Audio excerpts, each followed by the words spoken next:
CTL technology nang kut kan tlai na atu tan chu MP3 mapung tin tu ning kan chong na lai le pakhat nak chama mapung tin kan tu hlana tu nak ding a hek mi chu hi ka zon e MP3 application pakhat te hi mai hi a haw mi se mi ne ne se chun hi ka chung hin alaka te info tin tu kho si mi chin da kan tu na lai ti mi kom van zau na lai pakhat na mi na van on piak lai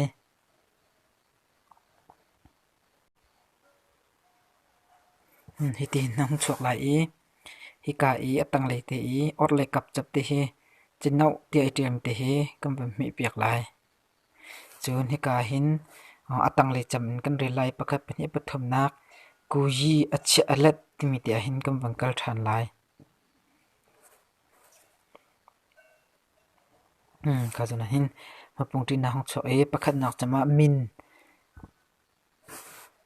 chama min kam van tir piak lai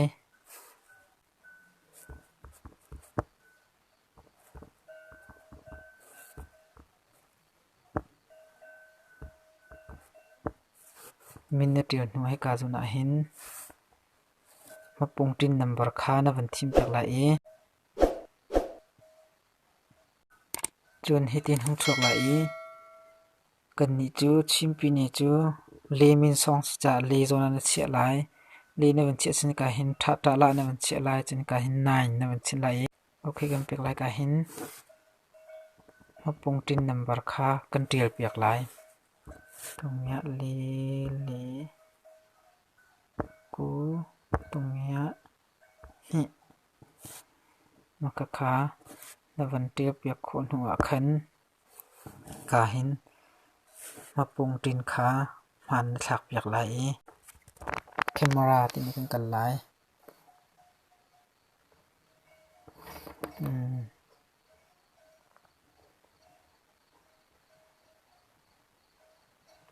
chun ha kan aza mi te khna van za piak lai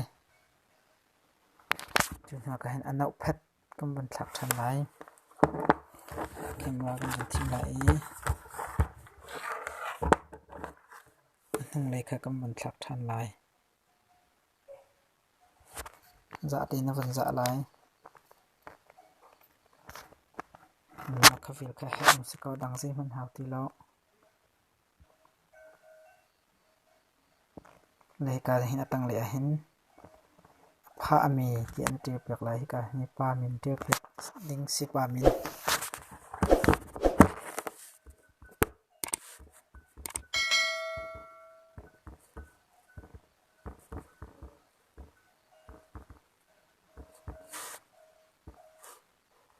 pa min na tir ka fai te hin na van thum piak lai e ke le hin chua ni te na